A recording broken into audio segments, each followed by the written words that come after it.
Good morning, dear children. Today we are going to study about and the other form of verb where we left yesterday. We are going to continue from page number 61 of your book. Okay, and we are going to study about auxiliary verb. Now, what is meant by an auxiliary verb? Yesterday itself I told you that an auxiliary verb is a helping verb, a word that helps to clarify the meaning of a verb is known as an auxiliary verb. And there are three main types of auxiliary verb. Three main types, though there are other auxiliary verbs, but the three main types are the be forms. Okay, to be. And in the present we use is, am and are.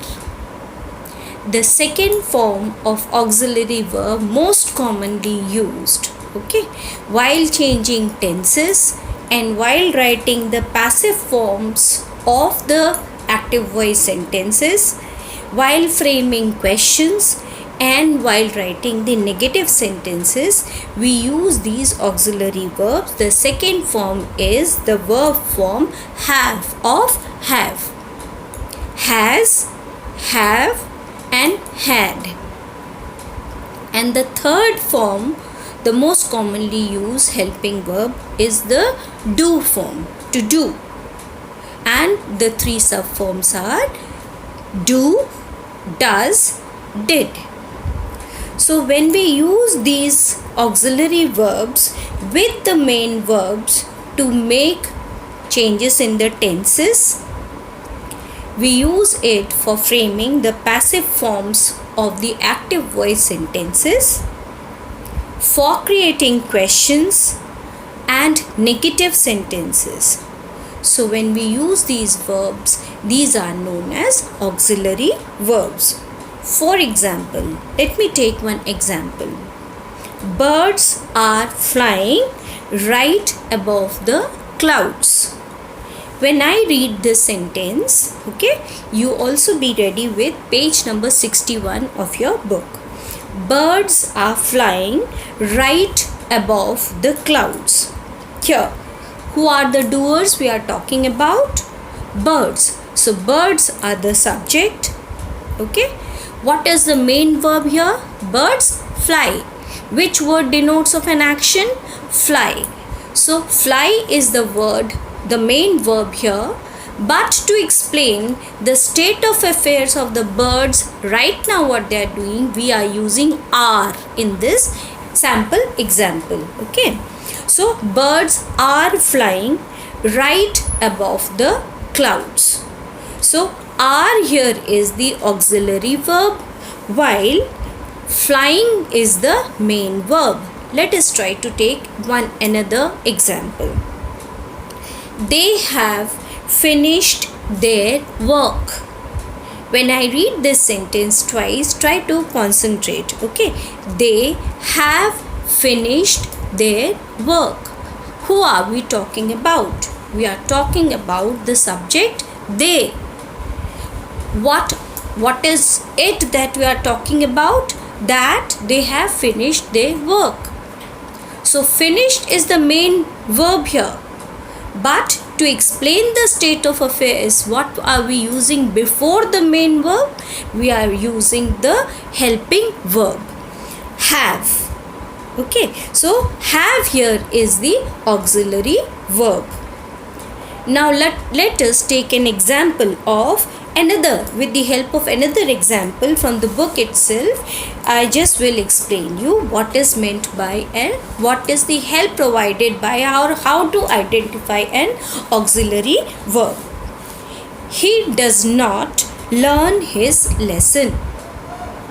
In this sentence, he does. Does is used to explain that he is not doing, he is not learning. Learn is the main verb here, but does or does not is the auxiliary verb.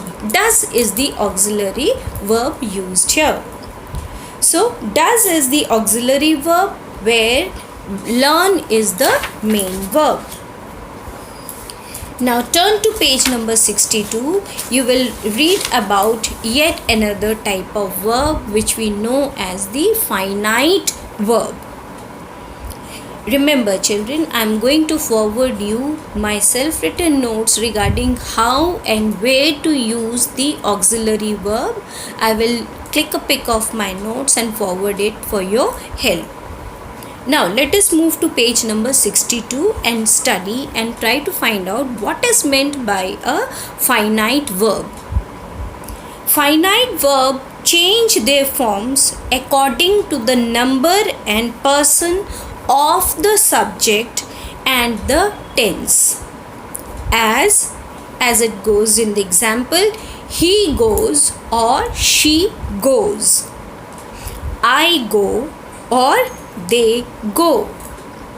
Just in contrast to it, non-finite verb, yet another form of verb, do not indicate person, number or the tense of the sentence. But how to identify the non-finite verb? They include the infinitive form, the gerund form. These are all the three types of non-finite verbs. Okay, non-finite verbs include the infinitive. When we use a word to in front of the verb, it happens to be an infinitive. Okay, for example, I helped the man to cross the road. So what did I do? I helped the man to cross. So here, okay, so to cross, when we use the word to before the main verb, it is known as an infinitive.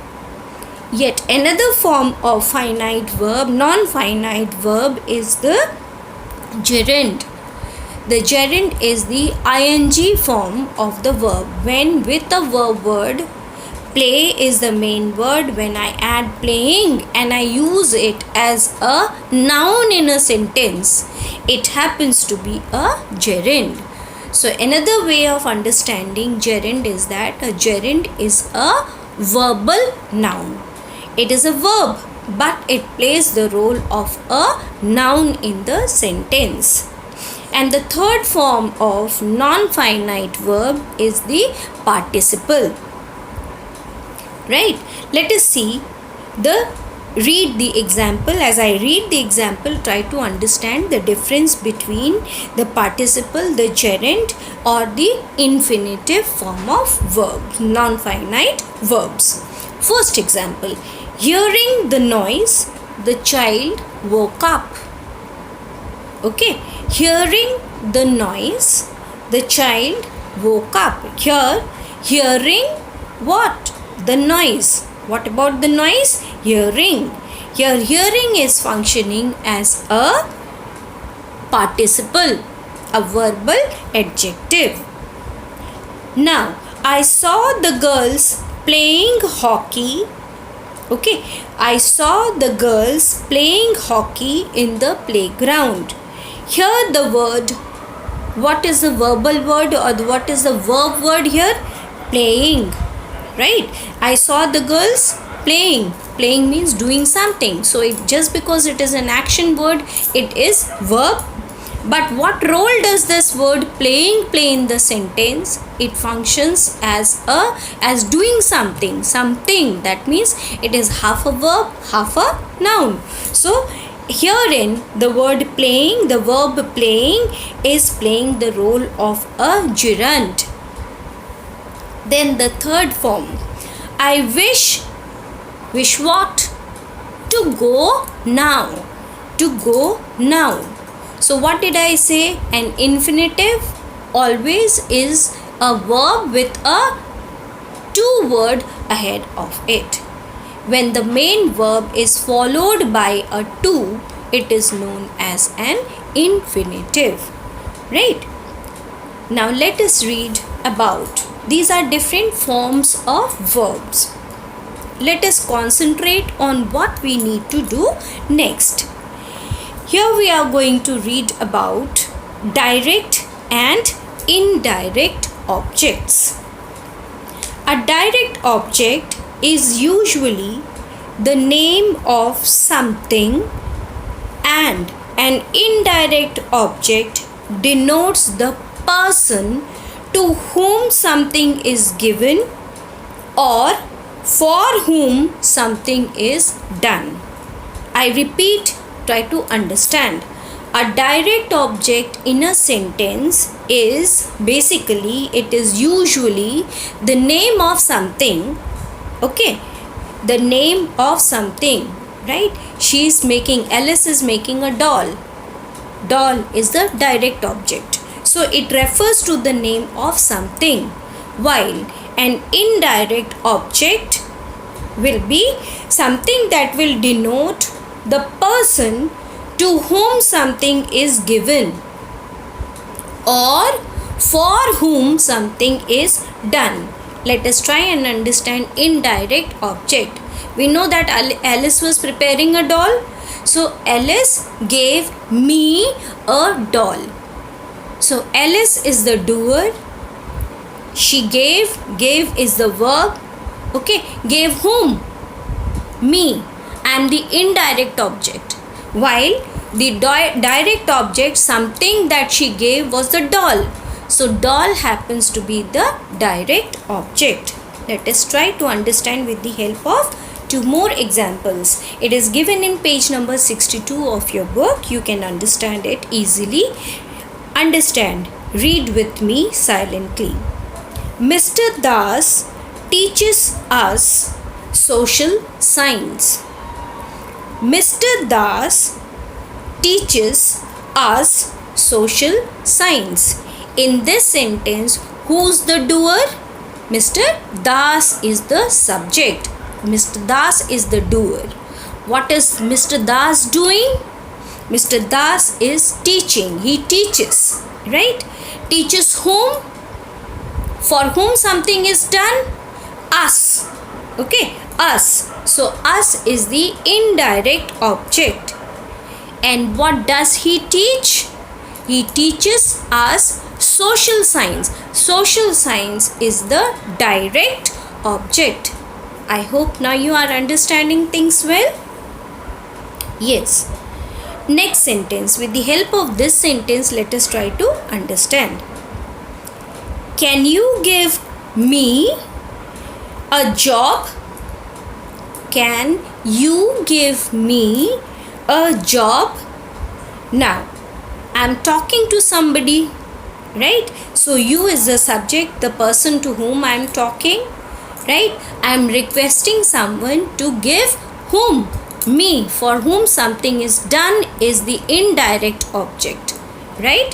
So me is the indirect object. What am I asking for? What is that thing I am asking for? A job.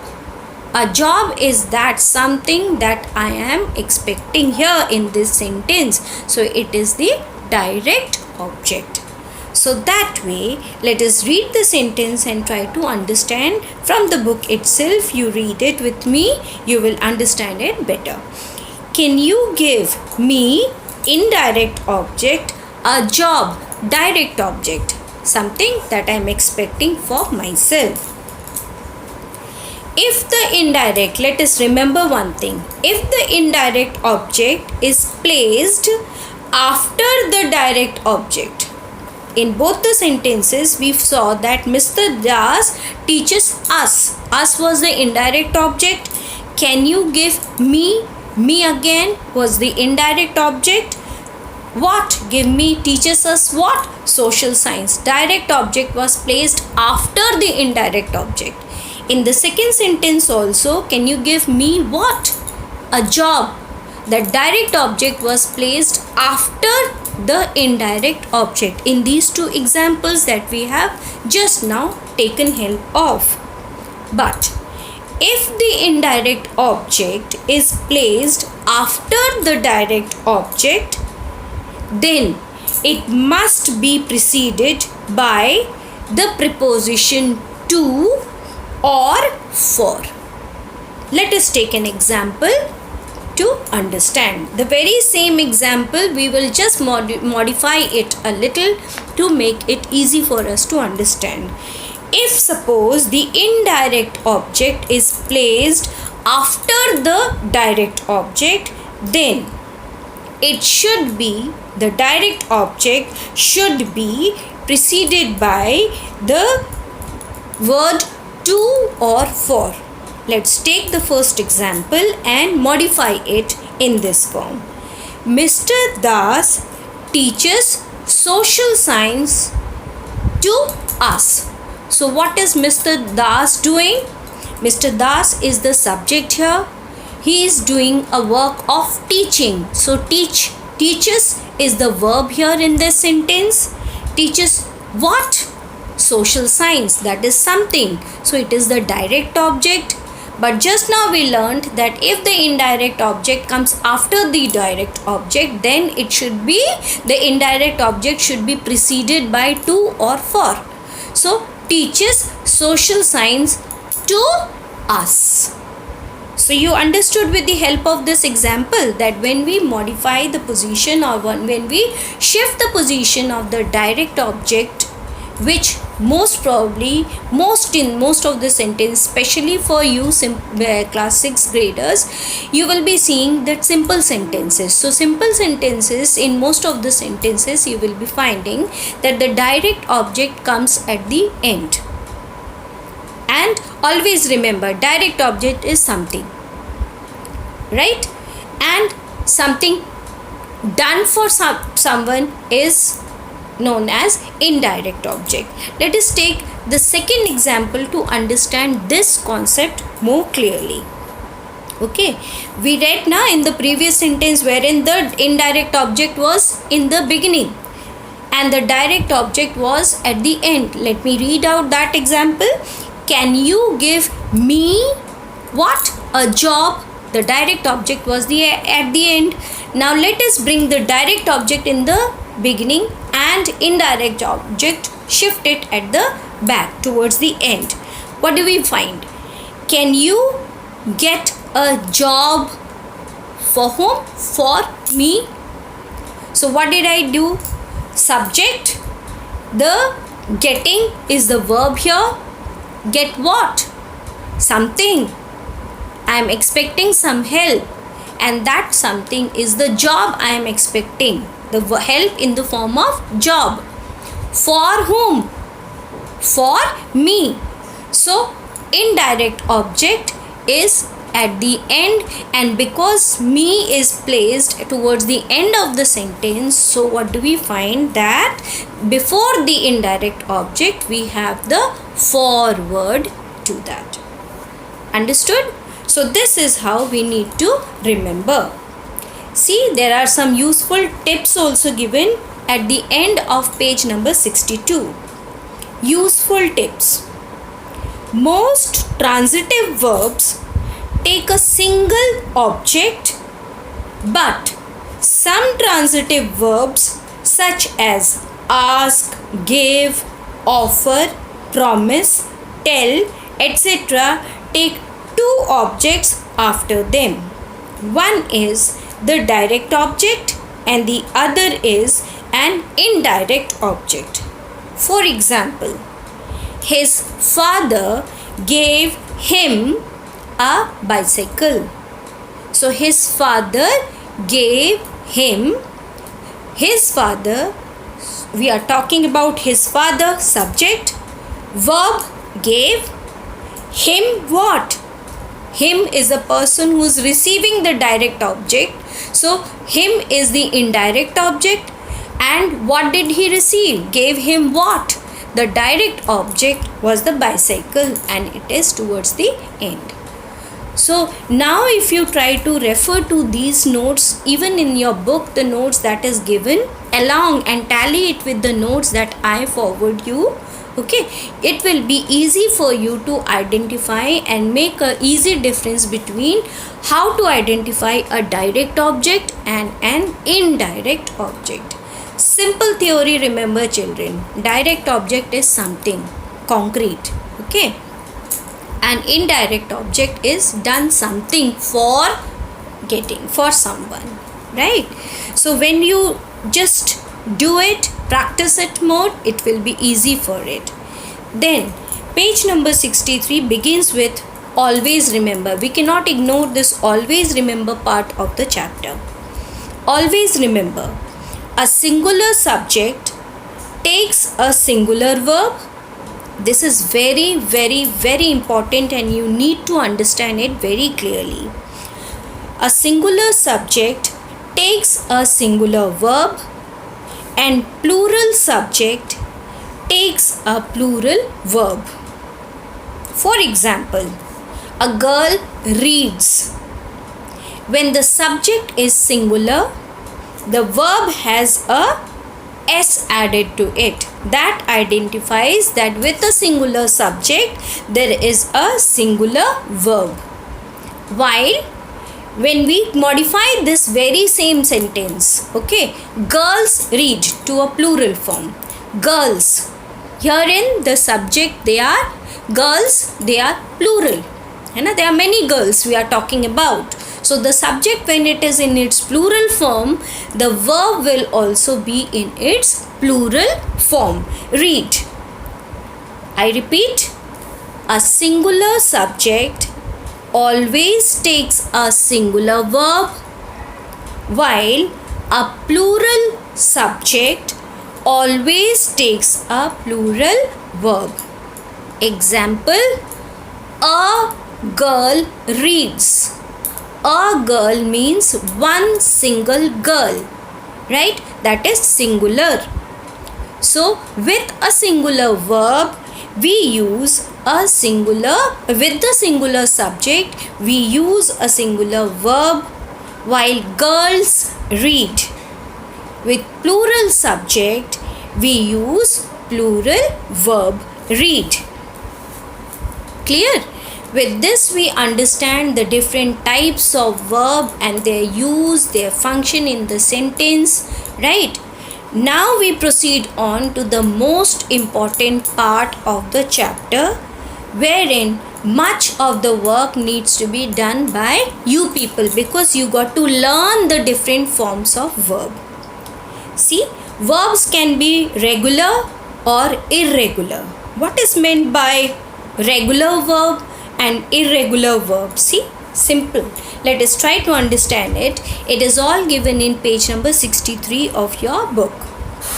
Regular verbs form their past tense and past participle by adding ed. For example, the main verb form is walk. When we convert this walk into its past form, let us remember there are three main forms of the verb. The first form is present tense, then it is past tense, then it is past participle. The third form of the verb is known as past participle. Okay, so present tense is the base form of the verb. In the present tense, the first form of the verb is known as the base form of the verb. And here it is in a regular form, regular verbs, when we convert it into their past form and past participle form, we add ed towards the end. Walk, walked, walked.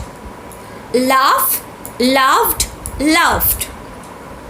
While in irregular form, the verb forms their past and the present past participle form in a different way from just by adding ed. It doesn't end up only by adding or change only by adding ed. There are a list of irregular verbs which are given in page number 63. Children, you have to by heart these. You have to by heart all these forms, right? That's why when I forward you the notes also, you will be seeing that I have given you all the different forms of verb to make the notes easy for you to understand. But from here, the forms of verb, you have to by heart, you have to learn it, understand it from the book and by heart it. Okay, because one day we may have just a test on the forms of verb. See, type 1. All the three forms are the same. This is the beauty of the irregular verbs. they do not have a specific format. Just like regular verbs add ed and a, they get the other two forms. No, it's not like that. Simply, just like type 1, one type of irregular verb is all the three forms, the present, the past and the past participle, all are in the same way. Burst, burst, burst. Cost, cost, cost. Cut, cut, cut. Hit, hit, hit. Put, put, put. Slit, slit, slit. For you as a class 6th grader, you will be finding that this is the most important part of the chapter, because you have to by heart these forms to remember, and remember it for the lifetime. You will need it throughout your life. See, the first form of irregular verb, we found that the base form, the past form and the past participle form of verb are the same. In type 2, you will be finding that the base form, two of the forms are the same. Mostly the past tense form and the past participle form, they are the same. Become, became, become. Any two forms can be the same. Just like in the next, bend, bent, bent. We found the past and the past participle are the same. While become, became, become. So we found that the base form and the past participle form were the same. So this way, this is the second type of the irregular verb. Okay. Bring, brought, brought. Build, built, built. Come, came, come. You have to by heart all these verb forms which are given in page number 63, 64, 65 and 66 as well. I have already given you the pictures of these pages. Right? And again I will forward you the final notes. Then the type 3 forms of the type 3 form of irregular verb, wherein all the three forms are different. Whether it is the base form, the past tense form or the past participle form, all the three forms are different from one another. For example, as I told you, be form. The base form is be. Past tense, in the present tense form we use is, am, in the past tense form we use was, were, and in the past participle form we use been. I will give you my personal notes just to remember and learn where do we use the be forms, the has form and the does form. Okay. Then let us take the second example as well. Okay. Begin, began, begun. None of these three are the same. None of these three forms are the same. Break, broke, broken. Choose, chose, chosen. It may sound a little difficult for you initially when you start learning, but children, you have to at all costs by heart it, because these are the basis of English grammar. You cannot afford to ignore any of these words, and these are the forms which are mostly going to be asked to you. You need to know. You will be needing it throughout your lifetime. I cannot specify only till this class. School, college, university, even when you are grown up also, you will be needing. Whenever you speak in English with this language, you have to learn.